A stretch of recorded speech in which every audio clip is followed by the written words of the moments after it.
দেশ তো স্বাধীন করি নাই এরকম দেখার জন্য। আমরা তো এখনো পরাধীন তাই আছি। আমরা এই সরকার চাই না।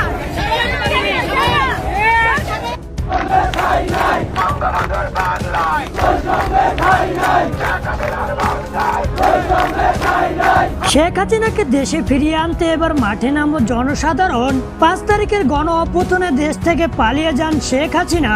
1 মাস গত হতেই আবার শেখ হাসিনাকে সরকারে ফেরাতে মাঠে নেমেছে কিছু জনসাধারণ।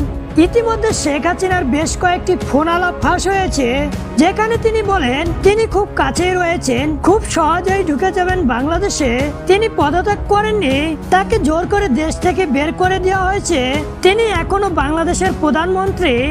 কিন্তু যখন আমার একটা সিচুয়েশন হয়ে গেল যে আমার সিকিউরিটি যাওয়া এগুলো বাধ্য হয়ে তখন আমাকে সরে যেতে হলো গণভবন থেকে, যার ফলে আমার বঙ্গভবনে যে মহামান্য রাষ্ট্রপতির কাছে আমার পদত্যাগপত্র জমা আমি দেইনি, কাজে আমার কিন্তু পদত্যাগ হয়নি। আমি কিন্তু এখনো বাংলাদেশে কনস্টিটিউশনাল ইলেক্টেড প্রাইম মিনিস্টার।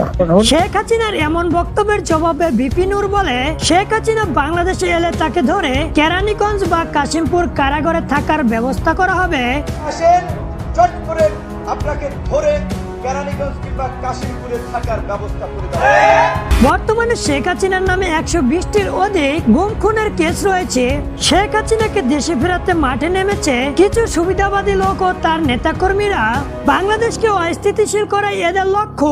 তবে প্রত্যেককে আইনের আওতায় এনে সুষ্ঠু বিচারের প্রতিশ্রুতি দিয়েছে ডক্টর ইউনূস।